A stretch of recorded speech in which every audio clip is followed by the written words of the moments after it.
bienvenidos a otro episodio de Historia de Otra Clase, un episodio especial que tenemos preparado acá con mi compañero Guille Kane, porque vamos a entrevistar a Frank García Hernández del grupo Comunistas de Cuba.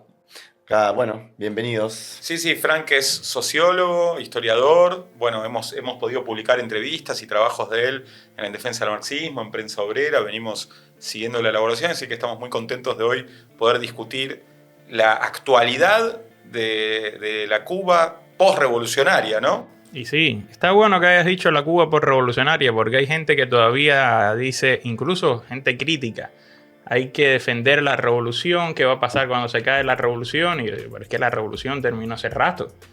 Tú puedes defender, preguntarte qué puede pasar cuando se caiga el gobierno cubano por protestas populares, si se cae por protestas populares, si se hace una restauración completa del capitalismo, pero la revolución ya desapareció hace rato. Claro, viste que el programa anterior pudimos explicar el proceso de la Revolución Cubana, así que bueno, nos pareció que estaba buenísimo aprovechar y discutir un poco, bueno, qué pasó, cómo fue esa transformación social, pero sobre todo, qué pasó con ella y qué es la sociedad que tenemos en Cuba hoy, ¿no? ¿Arrancamos por ahí? Dale, un poco la idea para comenzar, Frank, era por las propias transformaciones, ¿no? Vos viste el programa anterior, pudimos hablar de la dinámica de la Revolución Cubana, pero no llegamos a discutir tanto y nos parecía bueno aprovecharte a vos a poder describir un poco cómo fue la Cuba que nació de ese proceso revolucionario, cuáles fueron las transformaciones en su trabajo, en la propiedad, en el campo, en la educación, en la salud. ¿Qué es la sociedad que parió la Revolución Cubana? Ahí yo una charla que me invitaron tus compañeros del Centro Cultural Mariano Ferreira en Villa Madero, y leí un fragmento de un libro de Hannah Arendt. No es un libro, es un folleto de Hannah Arendt, que inicialmente ella lo tituló Revolución y Libertad, pero después un pupilo de ella, y casualmente la editorial Penguin House, la transformó y le puso La libertad de ser libre, le quitó todo lo de la revolución. Ese es un fragmento que saca de Sobre la Revolución, ese libro que también es olvidado de Hannah Arendt, porque ella nada más la centra en el tema del totalitarismo muy oportunamente para enfocarlo nada más oportunamente en el estalinismo. Y crítica al estalinismo sin enfoque marxista termina siendo propaganda anticomunista. Y ese folleto se obvia, y ahí ella dedica 4 párrafos a decir algo muy interesante. Se dice que la invasión por Bahía de Cochinos, que en la historiografía cubana se llama Playa Girón, fue un desastre por falta de información de los servicios secretos. Y no fue así, no era por falta de información, es que se olvidó que era lo que había generado la Revolución Cubana, que sacó al pueblo, dice ahí Hannah Arendt con estas palabras, lo sacó de la oscuridad. Y los llevó le dio la palabra, los puso a debatir. Yo muchas veces le digo a mi compañera, y cuando debato también hago una analogía con el cine, me gusta mucho el cine, bueno, Tarantino aquí, debo buscar algo de cine cubano, donde yo digo, la clase trabajadora cubana sí fue protagonista del proceso revolucionario. No sé cómo hay quienes dicen que no fue protagonista, pero como en el cine un actor puede ser protagonista y no el director. Ella, la clase trabajadora, no era quien dirigía la Revolución Cubana. Y ahí es por donde viene el gran fallo. Ella no era la directora. Ella nada más era la gran protagonista del proceso revolucionario. Y esa transformación de la cual habla Hannah Arendt no es solamente, que es por donde se quedan muchas veces los debates, que si la expropiación, que si la nacionalización. Fue una transformación social que llegó hasta las raíces. Silvio Rodríguez tiene una canción que se llama Yo soy de donde hay un río, y él dice, hay un verso de esa canción que es y del último estallido, es decir, de la revolución, y del último estallido mi abuelo supo el amor. Y eso es lo que sucedió, porque la revolución llegó a los estratos más desatendidos. Era el 30% de la población analfabeta, y a esos analfabetos se les llevó a La Habana. Se les hospedó en las mansiones de la sacarocracia, de la burguesía destronada, para convertir esas mansiones en escuelas, en policlínicos, en una transformación, una verdadera revolución cultural. Lo demás fue un desastre. En este caso estamos viendo el mismo Silvio Rodríguez y todo el grupo de experimentación sonora del ICAI, una campaña de alfabetización, que lo digo en el libro que recién concluí, que fue contrario a todas las reglas que se habían entendido hasta el momento de lo que era la educación como tal. Fidel no esperó a construir las escuelas y lo que se dio fue la orden de que fuera el maestro rural a trabajar con los campesinos analfabetos. Eso precedió por más de una década a la teoría de Paulo Freire, donde dice Freire, nadie educa a nadie, todos nos educamos en comunión. Exactamente, porque ahí el maestro estaba aprendiendo de sus estudiantes porque tenía también que ir a trabajar al campo, tenía que aprender a convivir, vivía en la casa de un campesino. Bueno, un antecedente interesante que tiene que ver con cómo se mezcla trabajo con educación en un contexto revolucionario es, por ejemplo, lo que cuenta Makarenko, ¿no? En el poema pedagógico de la etapa de la Revolución Rusa. Digo, puede ser un antecedente de ese tipo de experiencias que incluso sirvieron para recuperar a jóvenes que en una etapa de guerra civil habían quedado, qué sé yo, en bandas de bandoleros, en situaciones de disolución social muy extremas, que era muy difícil integrarlos. Después se van a a hacer la brigada Makarenko en Cuba. Claro, de aprendizaje, o sea que era una experiencia que se discute mucho en ese tipo de pedagogía, ¿no? Lo que pasa es que eso después se va a burocratizar también. La cuestión del trabajo y la educación se burocratiza y se estandariza y militariza. Ya esta cuestión del profesor siendo estudiante también y el estudiante siendo profesor se va a romper. Ya va a llegar a la educación verticalista, bancaria, como diría el mismo Freire, y se va a ir estalinizando la revolución. Pero la revolución llevó a gente como Silvio Rodríguez, que venía de una familia de campesinos tabacaleros, a ser uno de los cantantes más representativos de Cuba y América Latina. Y alguien me dijera, bueno, sí, ahora ustedes, qué sé yo, cualquier otra cantante tuvo y la pegó. Pero no, en este caso estamos hablando de un proceso de transformación social que llevó cines a todos los municipios del país. Puso policlínicos en todos los municipios y en los barrios. Se involucró directamente la clase trabajadora en las decisiones. Hay un detalle muy interesante y es el tema de si Fidel en la revolución construyó la democracia socialista o no. Y es que al inicio, entre enero del 59 hasta mayo por ahí, Fidel está admitiendo que se van a hacer elecciones. Pero empieza a decir que no hay partidos para hacer elecciones. En realidad, la gran mayoría de los partidos se habían ilegalizado por el propio gobierno burgués debido que decían algo, aplicaban la Constitución del 40, que era la que se había pretendido que se regresara, que era todos los partidos que habían colaborado con la dictadura de Batista quedaban ilegalizados porque la dictadura había atentado contra el Estado. Y eran la gran mayoría de los partidos burgueses porque finalmente Batista convoca elecciones y ellos con ansia electorera van y participan. Entonces queda un puñado de partidos muy pequeños y Fidel empieza a hacer algo que los otros días leyendo un libro de Rosa que lo vimos tú y yo en la Fundación Rosa, se llama el Gobierno Provisional, me parece, sí. Algo así, el Gobierno Provisional. Ella habla de que en una revolución triunfante no puede haber un gobierno formal como tal, sino un gobierno provisional que vaya cumpliendo las tareas de la revolución y después se establece el gobierno formal. Eso lo dice en 1905. El caso es que Fidel hizo esto, pero más bien como una maniobra política. Tú lo empiezas a ver en los discursos de que dice revolución sí, elecciones no. Y la clase trabajadora, ¿qué era lo que veía? ¿Quiénes estaban pidiendo las elecciones? Los partidos burgueses. ¿Quién está diciendo que las elecciones, recordándole que eran los partidos burgueses, la revolución? Fidel está diciendo, ahora las elecciones no, primero la revolución, primero la alfabetización, primero los hospitales, primero las escuelas, después hacemos las elecciones. ¿Quiénes están pidiendo las elecciones? Están pidiendo las elecciones los partidos burgueses. Y la gran mayoría de la clase trabajadora, abrumadoramente, hasta medios de prensa burgueses que después fueron expropiados cuando hacían lo que se decían los surveys, las encuestas, daban con más de 60-70% de aprobación de postergar las elecciones. Pero de alguna manera esa primera etapa, la propia dirección de Fidel, digamos, del Movimiento 26, tenía un esquema más de armar un gobierno democrático, una coalición con sectores burgueses que se va cayendo en la propia confrontación y en los propios armados de Estados Unidos para tratar de entrar, donde va perdiendo algunos de esos aliados burgueses y hasta parte de la propia dirección del 26 de julio, ¿no? Va habiendo un proceso de radicalización y de diferenciación interna. Sí. Cuando nace la revolución, el gobierno es un gobierno anticomunista. Fidel no tenía un cargo.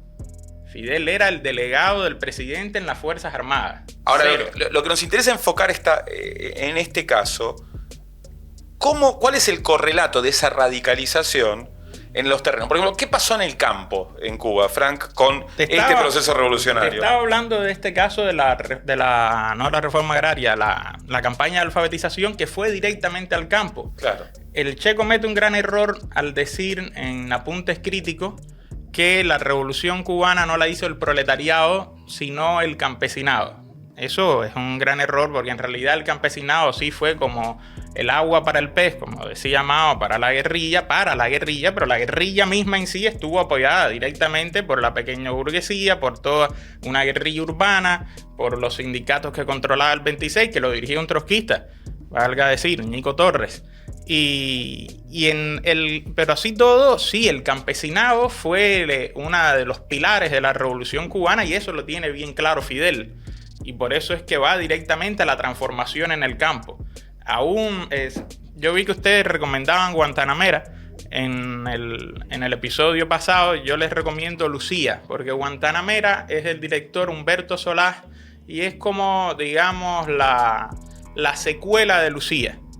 Para comprender bien Guantanamera tienen que ver Lucía y es muy interesante si la ven porque van a ver que ahí habla del proceso de degeneración de la revolución. Cuando tú captas Lucía completo, que son 3 mujeres que se llaman Lucía, Guerra de Independencia, la lucha contra la dictadura de Machado en el 33 y después la Revolución Triunfante, la Lucía de Guantánamo, la Guantanamera que se va transformando, que se va emancipando, luchando contra el machismo y después aparece esta otra Lucía finalmente, ya todo problema de generación completa.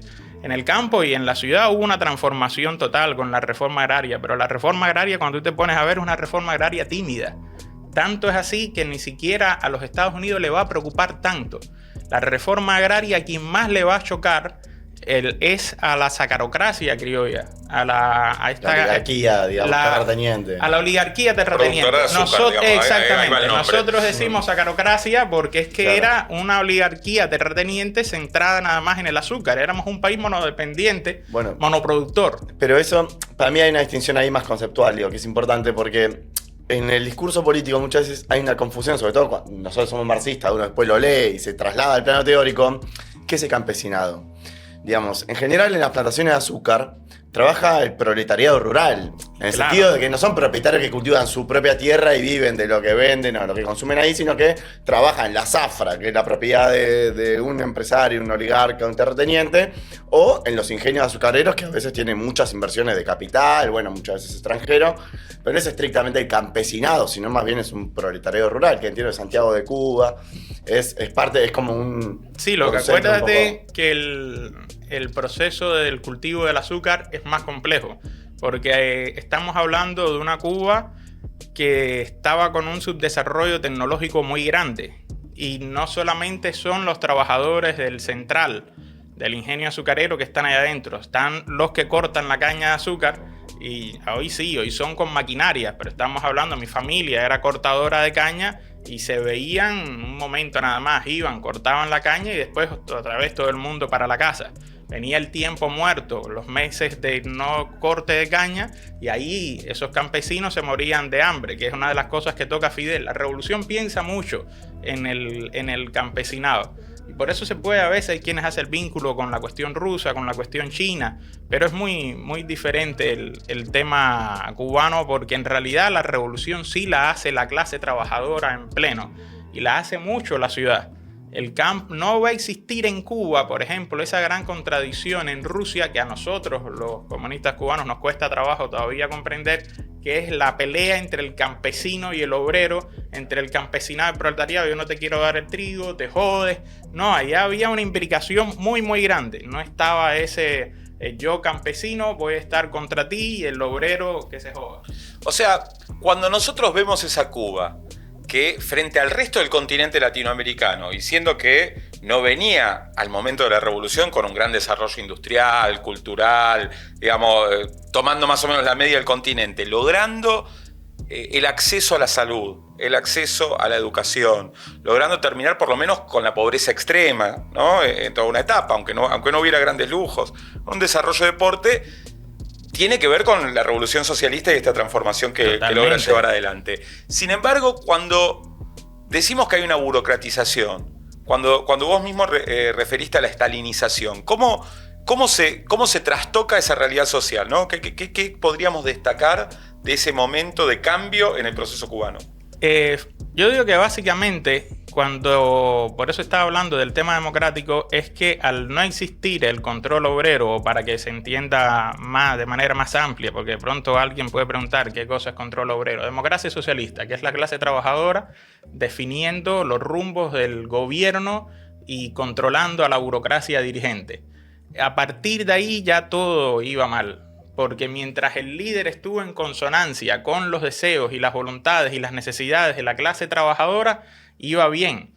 Pero cuando empiezan a separarse los intereses de la burocracia de la clase trabajadora en general, ahí empieza la cosa más a complicarse. Pero se complica aún más cuando tienes un país que dicen, bueno, Cuba no le interesó hacer la revolución mundial. Sí hubo un interés y una necesidad del gobierno revolucionario, porque todos los gobiernos burgueses rompen relaciones con ellos. México mantiene relaciones con el gobierno cubano, pero algo muy diplomático. Sí, yo te cuido, ok, pero hasta ahí. No había nada mexicano en Cuba. Había empezado un proceso revolucionario que no daba cabida que invirtieran en realidad empresas capitalistas en Cuba. Y el mejor ejemplo, bueno, ahí está pasando Che Guevara, el intento de hacer guerrillas desde el inicio. Yo los otros días, no recuerdo dónde, decía que cuando el Vasco Bengochea, el cuadro de Moreno, llega a Cuba para solicitarles armas a Fidel para apoyar a Hugo Blanco, la rebelión agraria en Perú, se encuentra con que ya estaban peronistas entrenando allá. Estaba Uturuncus entrenando allá y gente de la juventud peronista. Es decir, más allá de que si cometía el error de entrenar a montoneros y no a trotskistas, el tema es que sí hay una voluntad de ya lo otro ya lo podemos poner en consideración. Yo creo que fue un error el foquismo, eso lo podemos poner a debate, pero sí hubo un intento de verdad de hacer una revolución mundial centrada en África, América y Asia. No, está claro eso en el caso del Che Guevara, y bueno, cualquier discusión que uno pueda tener de errores políticos, de aislamiento, o de qué tipo de desarrollo político darle a la vanguardia revolucionaria, o sea, la necesidad de un partido de la clase obrera que sea el motor de ese proceso revolucionario, que va a ser dramático en Bolivia, ¿no? Porque en Bolivia tenemos mineros, estudiantes que van a estar protagonizando prácticamente en paralelo a las acciones militares del Che, proceso de lucha muy fuerte, que llegan después del 71 a lo que fue la Asamblea Popular, y bueno, y una guerrilla que, a pesar de la enorme autoridad política del Che Guevara, no se da los medios para incidir ahí. ¿Trata algún acuerdo con el estalinismo? Al PC, claro, una guerrilla que no le interesa contactar a los sindicatos. El antecesor del Partido Obrero, Política Obrera, reivindicaba las olas de la clase obrera, ¿no? Que se apoyen partidos obreros, pero acordaba con la idea de las olas en tanto reagrupamiento de una vanguardia revolucionaria, ¿no? Quería entrar en debate con eso y proponer otra política para su desarrollo. Sí, Organización Latinoamericana de Solidaridad, claro, la que decía. Pero digamos que ese impulso a la idea de expandir una vanguardia revolucionaria. Claro, ahora estamos hablando después de estelanización, que es a donde de cómo esa curva bajó, ¿no? Esa democracia, al no haber democracia socialista ni burguesa, pero bueno, no lloro por eso. El tema es que lo que se va a crear es una especie de frente amplio, por decirlo así, o que fue el Partido Socialista Popular, que tuvo un papel casi nulo durante la dictadura, que lo que hacía era llevarse los palos de la dictadura como tal, y a última hora fue que creó un pequeño grupo armado. Que vamos a avisar, es el Partido Comunista Estalinista con su nombre cubano, digamos. No con el nombre cubano, sino digamos, es la denominación que tenía en Cuba. Le tira es el proceso aquel de el browderismo, el frente amplismo popular de Stalin, ya del stalinismo aún más degenerado. No, en el 44 fue que quitan el nombre de comunista para ponerse PSP, y sucedió en todos los países, salvo algunos que lo mantuvieron. Pero en América Latina el browderismo tiró esa línea y la mayoría acató. El caso es que tenemos al PSP, tenemos al Directorio Revolucionario 13 de Marzo, que era una organización pequeño burguesa, guerrillera, básicamente estudiantil, y tenemos al Movimiento 26 de Julio ya depurada toda el ala anticomunista, porque el primer gobierno fueron primer ministro y presidente abiertamente anticomunistas, el presidente del 26 propuesto por el 26 de julio y varios ministros del 26 de julio que eran anticomunistas. La radicalización del proceso, que estaba diciendo quien se opone inicialmente más que Estados Unidos, yo me quedé asombrado leyendo el diario de la Marina de los años del 59, Eisenhower no quiere enfrentarse a Fidel Castro cuando va un traidor allá, Díaz Lanz, a decir que intervengan porque eso se está tomando un rumbo socialista, que era más bien delirante todavía en ese momento. Porque Eisenhower teme precisamente radicalizar el proceso. No porque de bueno que era Eisenhower. Él no quiere perder Cuba porque lo que teme precisamente es que el proceso se radicalice y se ponga contra Estados Unidos. Y porque en realidad tampoco la reforma agraria había afectado mucho a los intereses de Estados Unidos. Estaban los grandes bancos, las grandes empresas, y la reforma agraria no era tibia, pero tampoco los odía tanto. La United Fruit Company seguía mandando, y el capitalismo el imperialismo es mucho más complejo que un cacho de tierra más, un cacho de tierra menos, ¿no? Además, la burguesía nacional cubana estaba incapacitada para lograr generar un Perón como en Argentina. El Fidel Castro pudo ser el Perón contenedor de la clase trabajadora cubana. La diferencia entre Perón y Fidel es que Fidel sí estaba dispuesto a hacer la revolución hasta las últimas consecuencias. Cuando a los líderes nacionalistas se le trababa el proceso revolucionario, entre el enfrentamiento entre la burguesía y Estados Unidos, lo que hacían era regular. Fidel no, bueno, yo voy a ir hasta la última. Y Fidel reconoce después, en diciembre del 61, que él no era comunista en el asalto en Moncada, ni lo era cuando el triunfo de la revolución. Eso lo ha silenciado el gobierno cubano completamente, y el discurso es que él sí era lo que para evitar que Estados Unidos se metiera contra una guerrilla comunista.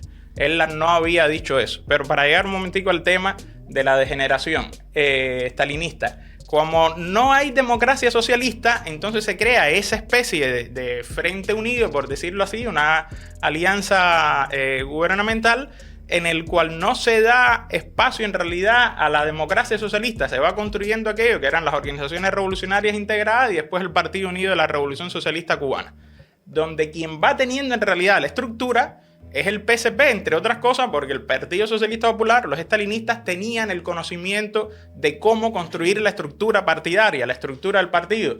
El movimiento 26 de julio era más bien un grupo armado que funcionaba por células y no tenía el conocimiento de cómo armarlo. Esta gente llevaban décadas de aparataje. En la Unión Soviética existía una carrera universitaria que era licenciatura en Ciencia de la Construcción del Partido. De eso era lo que estudiaban muchos cuadros. Allá en Cuba están esos libros todavía. Es decir, ellos estaban formados en cómo construir eso. Y tiraron el peso económico y militar, ¿no? Ahí es donde voy. Como pasó en España, de alguna manera. De decir, bueno, pongo, pero controlo el proceso. Claro, Nikita como tal fue bastante tolerante con el asunto. Nikita fue tolerante con el asunto. El tema es que Nikita cae en el 64, cuando llega Brezhnev, y una de las cosas que le estaban exigiendo los PCs a Brezhnev es, bueno, mira, me está desangrando la revolución cubana el partido, porque todas las juventudes estaban yendo a las organizaciones pro-cubanas, a las organizaciones pro-castristas, como dicen acá. Y esa le estaba jodiendo décadas de trabajo. Gente que tenían en el Parlamento, que habían hecho gobiernos de coalición. Y es una de las cuestiones que después Brezhnev va a condicionar. Cuando la revolución en América Latina no triunfa, simplemente Fidel Castro se encuentra ante una economía que está hecha un desastre, toman el gravísimo error de intentar hacer una zafra de 10 millones de toneladas de azúcar, entra el país en una crisis total y ya oportunamente aparece Brezhnev, oportunistamente, y le dice, bueno, ¿quieres entrar a la Comunidad de Ayuda Mutua Económica? El CAME funcionaba con el rublo. Eso podemos sentarnos a debatir o no, pero la Unión Soviética tenía rasgos imperialistas. Esos países de la Europa del Este, Honecker tenía que pedirle permiso a Moscú para viajar si iba a salir del campo socialista. Te voy a prestar el libro La Perestroika de Hans Mudro, como él varias veces se lo pide, el permiso incluso a Chernenkov, incluso a Gorbachev, y no lo permiten. ¿Te imaginas un presidente de un país que le tenga que pedir permiso al presidente de otro país para poder salir Eso ya no tiene nada que ver con el internacionalismo. No, con el internacionalismo no. Bueno, ya están las denuncias del Che en su momento. Digo, más allá de que por lo menos para nosotros claramente socialmente no es lo mismo una potencia imperialista capitalista que un Estado obrero burocratizado, desde el punto de vista de la dominación sobre un bloque, no era solidaridad internacional. No, para ya nada, el Che en su momento previamente denunciaba ese intercambio desigual y sin embargo, como bien decís vos, eso después es lo que se va a instalar y va a predominar, ¿no? Cuba va a quedar integrada, ocupando un lugar en la maquinaria económica internacional que preside la Unión Soviética, sobre todo ese bloque. Entonces ya se alinea completamente Fidel Castro y esa es otra. Digo Fidel Castro porque era una dirección unipersonal. Fidel era un tipo muy carismático, se lo había ganado, lo había sabido construir y se había creado un entorno en la dirección del partido, en la dirección de la Revolución Cubana, que era Fidel Castro nada más.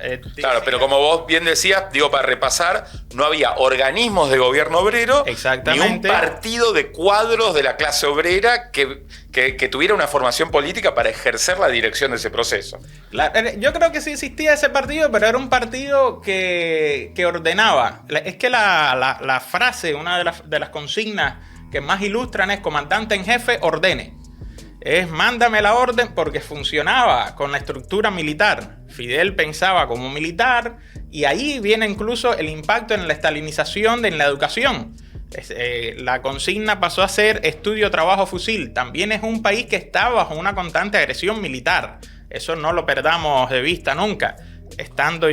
Yo nací en el 82 y en el 87 y en los 88 sonaban las alarmas antiaéreas para hacer la práctica de un posible ataque aéreo, porque es que era real. Nosotros eso no era paranoia, era real. Estaba la invasión a Granada, estuvo después la invasión a Panamá, estando ya la Unión Soviética desmantelada. En el año 83 le dice Andropov a Raúl, mira, no te vamos a dar ninguna ayuda militar, no vamos a intervenir si los Estados Unidos los ataca, y habían acabado de invadir Granada. Es decir, todo esto ayuda, el concepto, la idea de plaza sitiada, más un país una dirección que no quiere, no tiene intenciones, porque, hombre, es más fácil dirigir sin ninguna oposición, que tú digas nada más, yo quiero hacer, sí. Ahí quizás en lo simbólico, yo estaba viendo los videos, vas a ver cómo en estos videos, ahora mismo acaba de pasar un afiche que dice, hay un dibujo de Fidel a mano y dice, te saluda no sé qué. En los procesos, al inicio, en las manifestaciones, en los actos políticos, tú veías los cartelones pintados a mano, espontáneamente de la clase trabajadora, y después va a pasar un video ahí, mírenlo acá, ahí está Raúl Castro ya impreso, ya desde más bien con el proceso de restauración capitalista y el proceso de burocratización total, llegaba la gente del UJC y el PCC y te daba ya el afiche que tenías que llevar. Ahora, con eso... De hecho, te termino ahí. Dale. Un 1 de mayo voy yo con la bandera roja de la hoja y el martillo y viene uno que hoy es secretario del partido en una provincia, Keipo, me dice, baja esa bandera. Y yo, ¿y por qué la tengo que bajar si es la bandera roja de la hoja y el martillo? No, porque esa no fue la que se orientó. Es decir, claro, estaba la orientación, cero espontaneidad. Ahora, porque, bueno, hay una cosa, me quedo con lo anterior, vos haces esa comparación de Fidel con Perón. Pero Fidel Castro tiene esta evolución, digamos, esa radicalización, digamos, además parte de un programa más reformista, pequeño burgués, democrático, antiimperialista, y va evolucionando al socialismo en la medida que va protagonizando una lucha contra el Estado, digamos. Está bien, nosotros podemos tener diferencias en términos de estrategia política, pero distinto de Perón, que construyó un movimiento desde el Estado. Y que finalmente, incluso habiendo sido sacado de la cárcel por una manifestación popular, una huelga general espontánea y demás, para él, por ahí nosotros tomamos mucha definición de Trotsky, que un Bonaparte en el sentido que se apoya en la clase obrera como un elemento de presión y de negociación con la burguesía, con el imperialismo, pero como que hay una abstracción distinta en términos de cómo se plantan frente al Estado. Y bueno, y uno es un cuadro del ejército burgués y el otro era un cuadro pequeño burgués, pero de oposición. Claro, por eso también te digo que la diferencia es que uno sí está dispuesto a hacer la revolución a cualquier consecuencia y el otro nunca habla de revolución. Este sí está diciendo revolución, y una cosa fundamental para entender la revolución cubana, y es que Fidel hace un nuevo ejército. Claro. Un ejército formado por, dice Posada en algún momento, exigimos a Fidel Castro que haga milicias obreras. Bueno, macho, sí las hizo. No sé, actualízate, entérate. Ahora, así derrotaron en Bahía de Cochinos. Igual, una cosa que me queda con esto de... Pues vos describías este proceso de burocratización que se concentra mucho en la figura de Fidel, porque bueno... ausencia total de democracia socialista. Claro, me interesa, a partir de lo que vos contabas, ¿cómo fue? Vos, digamos, te criaste en Cuba en los 90, digamos, ¿no? ¿Verdad? Sí. Bueno, ¿cómo era, digamos? Porque ¿cómo se vive esa tensión? Me interesa, porque por un poco, bueno, ¿cómo ir a la escuela? Digamos, ¿cuánto de eso, de un país que fue completamente transformado por un proceso revolucionario, sigue estando presente ahí? ¿Y cuánto vos entendés que, bueno, que esa falta de democracia, bueno, ¿cómo se vive, digamos, esa tensión allá? Claro, es que hay que tener en cuenta algo. Después se empieza todo un proceso de generación real. Incluso en el mismo internacionalismo va a empezar Fidel a apoyar los supuestos estados obreros de África más que las guerrillas como tal. Apoyar a Mathieu Kérékou en Benin, la guerra de Angola, que era más bien Cuba como punta de lanza de la Unión Soviética, Burkina Faso, lo que apareciera, pero es más bien ese ajedrez. Y ese ajedrez político se va a llevar también a la formación política ideológica, porque Fidel la tenía bien clara, es decir, la revolución sin el pueblo es nada. Y como no había un proceso de democracia socialista, él sabía perfectamente que sin el apoyo de la clase trabajadora eso se iba a la mierda. Porque en la democracia burguesa cambia un gobierno por elecciones y sigue el Estado burgués. Pero aquí cae el gobierno y cae el Estado también. Porque empieza el límite gobierno y Estado a ser muy, casi que hasta difuso. En el caso de la Revolución Cubana, cuesta trabajo delimitar. Un sociólogo cubano que había fallecido, Juan Valdés Paz, decía que Fidel Castro funcionaba como un subsistema político.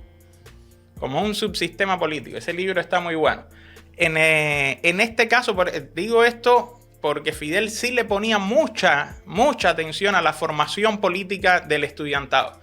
Y sí, era un proceso que la gran diferencia, tú te das cuenta de que desde los libros eran soviéticos, lo que nosotros consumíamos culturalmente, el consumo cultural, la cinematografía que era buena pero otra era muy mala, de la literatura infantil, los audiovisuales en general,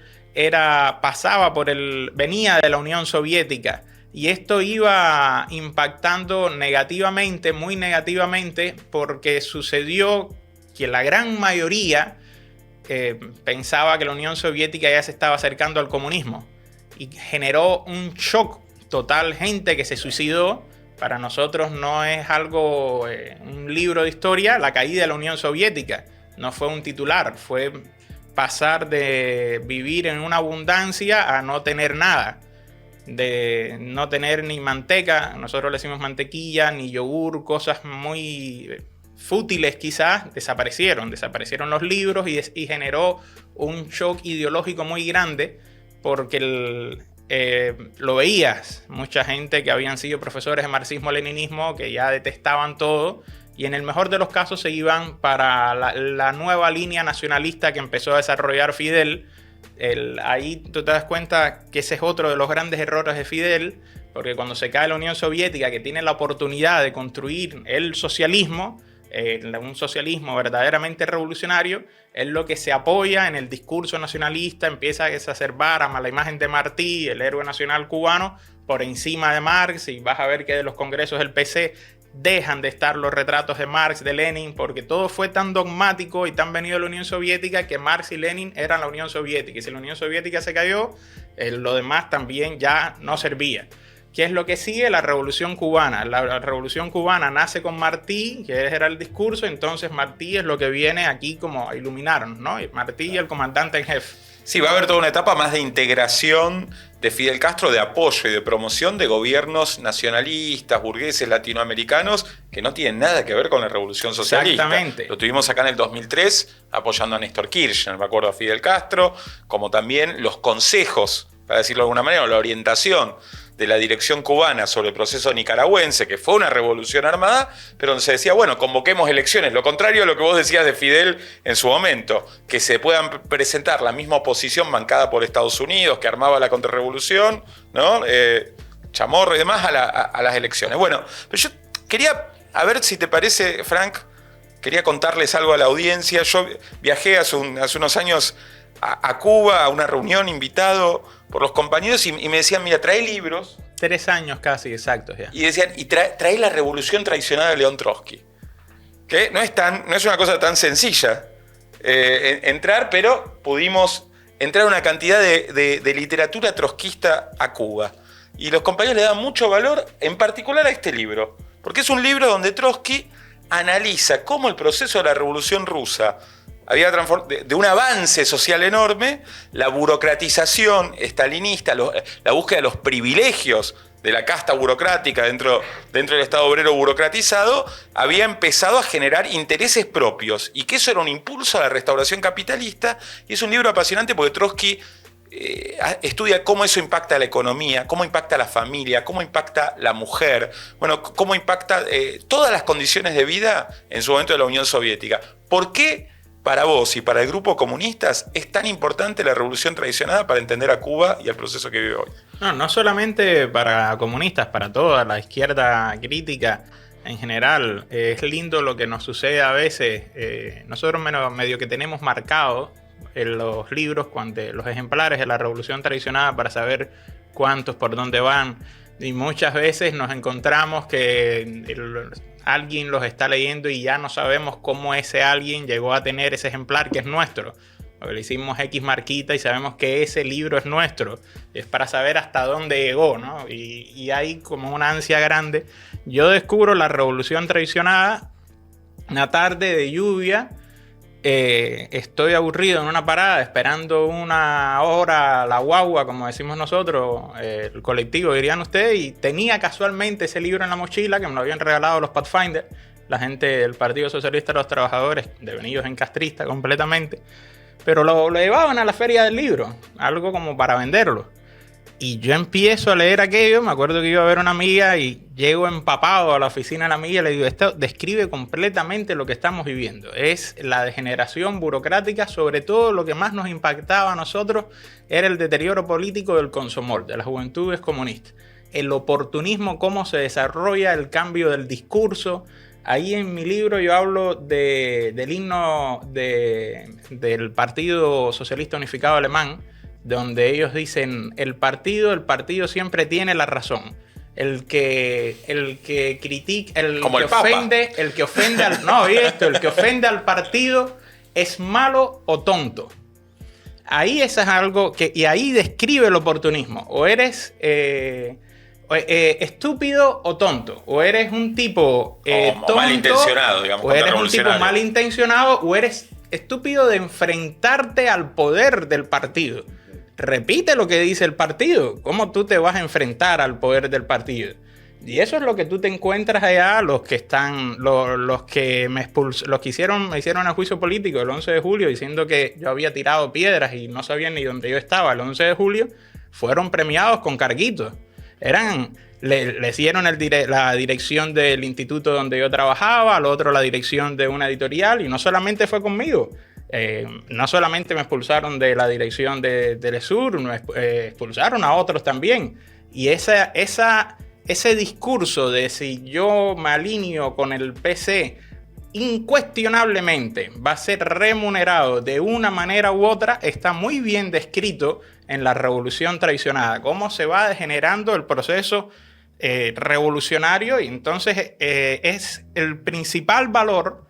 Es que lo estaba diciendo al inicio, toda propaganda antiestalinista que no provenga del marxismo termina siendo anticomunista o viene desde el anticomunismo profeso. Y aquí viene de un comunista perseguido, un comunista que no deja de ser comunista, que es comunista hasta el último momento. Entonces, bueno, este tipo nos está diciendo algo que sucedió y que se está repitiendo. Ahora, con esto, porque Trotsky en ese libro para mí es apasionante cómo describe la formación de la burocracia como una necesidad social a algún punto de una situación contradictoria. Es hay un doble carácter. Por un lado, la burocracia aparece como necesaria para preservar, vos solo lo decías, cae Fidel, caía la revolución. Exactamente. Entonces, en algún punto, la burocracia actúa como preservando las conquistas de la revolución y el Estado obrero frente a la presión del imperialismo, frente a la contrarrevolución y demás. Ahora, el doble carácter es que para defender realmente al Estado obrero y las conquistas de la revolución, Trotsky peleaba por una revolución política, dice, no va a ser una revolución social, en el sentido que no va a tener que venir un gobierno de otra clase, pero sí va a tener que venir un recambio que va a tener que partir de las masas, digamos, volviendo a lo que vos decías, esto de la ausencia de una democracia socialista, dice. Ahí está el punto. Ahora, me parece que con este análisis vale que desarrolles un poquito para, digamos, porque vos hoy mencionaste lo del 11 de julio de 2021. Bueno, ¿qué son esas protestas? Porque en algún punto muestran una intervención popular en un país donde, bueno, ¿qué queda hoy de defensa de la revolución y cómo se genera esta situación de movilizaciones contra el gobierno cubano? Sí, eso es lo que siempre yo quiero destacar al final de cualquier charla que doy, o ahora cuando intervine en el evento internacional que hicieron ustedes y en la larga conversaciones que hemos tenido en el Congreso, fuera del Congreso. Y es que sí hay que defender a Cuba.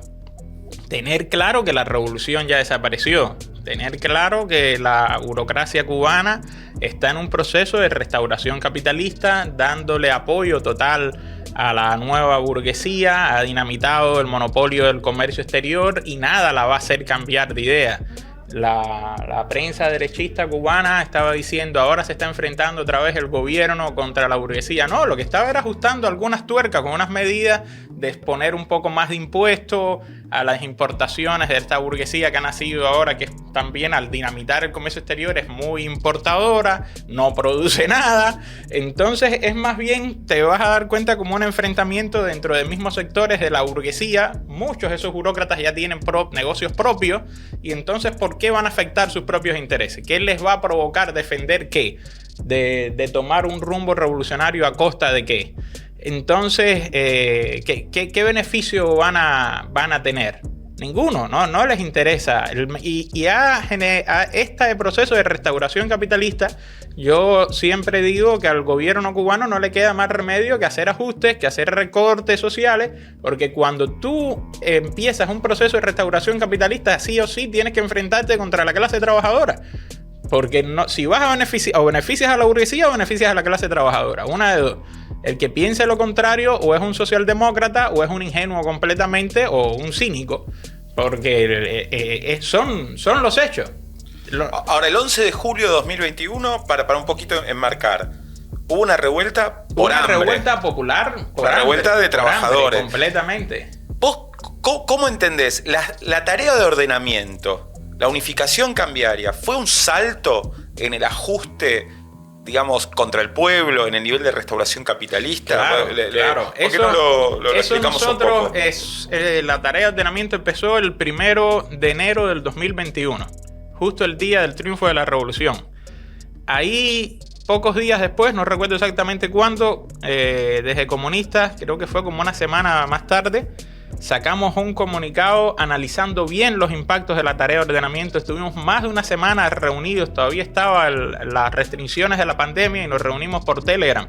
Y estuvimos más de una noche, como una semana, dándole, viendo todo lo que iba a suceder, porque sabíamos que venía la restauración capitalista. Se ve desde nuestra línea editorial, que es la primera publicación nuestra ya en junio del 2020, pero la tarea de ordenamiento fue el salto cualitativo y cuantitativo para la restauración capitalista. Ya Díaz-Canel venía anunciando que se iban a liberar las fuerzas productivas, algo muy ambiguo, que hacía falta un cambio, que no podíamos seguir como estábamos, que había que cambiar la mentalidad, que era algo que estaba diciendo también Raúl Castro. Y sí, ese fue el disparo de arrancada. Y ubícanos, a ver cuáles son las medidas centrales. Las primeras medidas de la tarea de ordenamiento, más allá de que hacía falta reunificar la tasa cambiaria, que no voy a caer a explicar qué cosa era, pero muy complejo.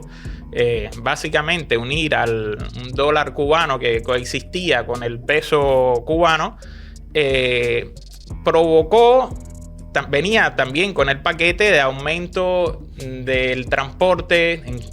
En La Habana fue del 500%. de las tarifas de la electricidad, tarifas del agua, de los precios de la libreta de abastecimiento y sobre todo el desmonte de todo el apoyo gastronómico que se daba a Cuba, a la clase trabajadora cubana, porque aquí se dice, sí, pero es la gastronomía nada más. Al inicio era la gastronomía nada más, ¿no? Ese sistema de tiendas, de la gastronomía y del mercado interno minorista, eso apoyaba mucho a la clase trabajadora porque era un salario de $20 mensuales y eran productos que se vendían subsidiados, picadillo, etcétera, que podía ayudar mucho a llegar a fin de mes. Por eso hoy es mucho hoy en Cuba decir estamos peor que en el periodo especial. En las grandes mayorías no estamos peor que en el periodo especial en realidad, porque en el periodo especial los almacenes estaban vacíos literalmente. El caso es que ahora la clase trabajadora no tiene los amparos sociales, las subvenciones, los productos subvencionados. Muchos productos, yo lo pude ver cuando estuve allá, incluso de primera necesidad se pasaron a estas tiendas que hay que tener una tarjeta dolarizada para poder comprar. Exactamente. O sea, está fuera de la posibilidad de un trabajador y ahora cubano, no solamente y hasta los bidones de agua estaban ahí. Exactamente, pero ponle que los bidones de agua eso no se consume en Cuba, eso nadie lo compra, pero sí, aceite, arroz, frijoles, pero peor aún ahora es que ya todo desaparece, ya todo desapareció y lo controla o el MLC o aún más la burguesía con las tiendas de lo que ellos le dicen eufemísticamente las MIPYMES, micro, pequeña y mediana empresa. Tienen ahora el control de todo ese comercio interior y la clase trabajadora se encuentra con una libreta de abastecimiento, esa cartilla de abastecimiento que terminó siendo una ayuda social que duraba 15 días, cada vez más disminuida, le suben el precio y aún más y por eso la percepción que tiene la clase trabajadora es estoy tan mal como en el periodo especial. No, ahora sí puedes acceder ahí tienes las tiendas MLC, tienes las tiendas privadas, puedes ir a comprar, pero ¿con qué pueden ir a comprar? Ahora, Frank, vos en estas revueltas del 11 de julio, comentamos, fuiste detenido desde el Partido Obrero, desde la prensa obrera, estuvimos reclamando por tu liberación, pero quedan muchísimos compañeros presos al día de hoy. Casi 300. 300 presos que queremos comentar a los que nos están viendo desde el Partido Obrero, lo hemos generalizado al conjunto del Frente de Izquierda. Hemos estado reunidos en la Embajada de Cuba reclamando por la libertad, por la situación de estos presos y estamos reclamando que se reciba una delegación del Frente de Izquierda en Cuba, que queremos entrevistarnos con esos presos, con las familias, queremos ir a reclamar, porque entendemos que no se trata, como se presenta, de agitadores contrarrevolucionarios, sino de trabajadores cubanos que se iban a reclamar por comida. Bueno, la única chica transexual que está presa, Brenda Díaz, le clavaron 20 años, entre otras cosas, porque se robó una olla arrocera. Es lo que dice una amiga de mi compañera. Dice, bueno, tan anticapitalista que se la dan y las meten presa por violar a la propiedad privada. Una buena lógica, ¿no? Y era ni siquiera una olla arrocera. Y es que pero un crimen de hambre en última instancia. Crimen de hambre, porque fíjate qué sucedió. Se lanzan contra las tiendas MLC. Claro, el odio de la clase trabajadora ante quien tiene lo que yo necesito. Tiendas dolarizadas en el supuesto estado socialista. Yo lo necesito, yo tengo que comer, esto no puedo.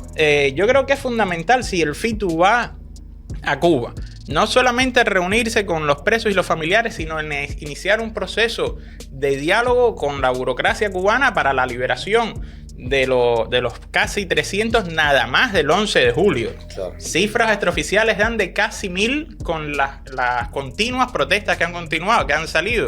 Porque el 11 de julio aparentemente no se logró nada, pero como fue una protesta tan masiva, fue un parteaguas en la historia de la Revolución Cubana o del proceso cubano, y eso rompió en el imaginario colectivo que no se podía salir a la calle.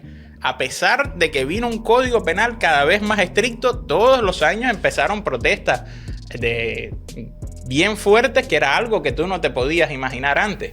Claro, para nosotros es importante destacar, diferenciar muy fuertemente la acción contrarrevolucionaria que existe, ¿no? Los gusanos, los que plantean la restauración del capitalismo, de el derecho a la protesta, el derecho a la libertad de expresión, la libertad de organización e incluso de la organización sindical. Hay que decir que la burocracia cubana está promoviendo empresas privadas, aunque no tengan la extensión que han tenido otros países, no hay grandes inversiones internacionales, pero existe la empresa privada y no hay el elemental derecho a reclamar por tus condiciones de trabajo y tu salario, a tener una organización sindical. ¿Cómo puede haber la defensa de una revolución de y para los trabajadores si no existe ni siquiera el derecho elemental a organizarse, ¿no? Lo más loco es que si tú le dices esto al embajador cubano, te va a decir que no, usted está mal informado, compañero. Sí existe un sindicato del sector de los trabajadores por cuenta propia. El tema es que ahí está el propietario, el burgués y los trabajadores. Porque son trabajadores por cuenta propia también. Entonces te das cuenta que es una falacia. Un sindicato que no existe, que además como yo voy en un sindicato, el dueño que me pone el contrato por lo general es oral, verbal, no hay nada que te firme, no hay nada de derecho a vacaciones, al despido, no hubo ninguna remuneración a los trabajadores del sector privado durante el COVID. Esa gente los despedían, punto. Perdían todo. Y sí, es necesario hacer ese diálogo para lograr la liberación de estos compañeros.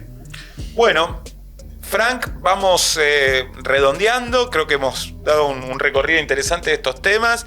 Queremos volver a insistir en el reclamo de la libertad de todos los presos trabajadores detenidos en Cuba luego de las movilizaciones del 11 de julio, en nuestro reclamo de la absoluta libertad de organización política de las tendencias revolucionarias de la clase obrera y del derecho a la organización de los trabajadores. Y bueno, Frank, dejarte a vos la posibilidad de un remate, si hay algo más que quieras destacar, que nos quieras plantear. No, muchas gracias, sobre todo muchas gracias por el internacionalismo, muchas gracias por puntualizar que lo que está pidiendo el FITU, lo que está pidiendo los trotskismos argentinos en general, es la liberación de los presos de la clase trabajadora que no tienen ningún vínculo con Estados Unidos.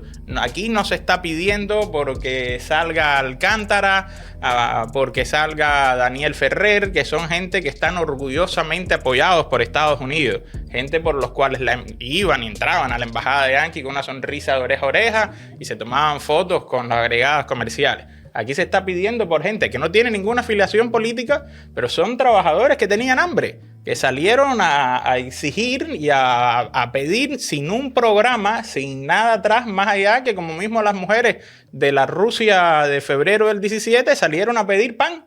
Y eso fue lo que provocó el hambre, era la ideología de aquellas mujeres del 17 las que provocó la caída del zar. Yo siempre digo que esa combinación de represión con hambre es muy peligrosa. Eso es muy peligroso y eso lo tuvimos el 11 de julio. Y quién sabe lo que pueda suceder después.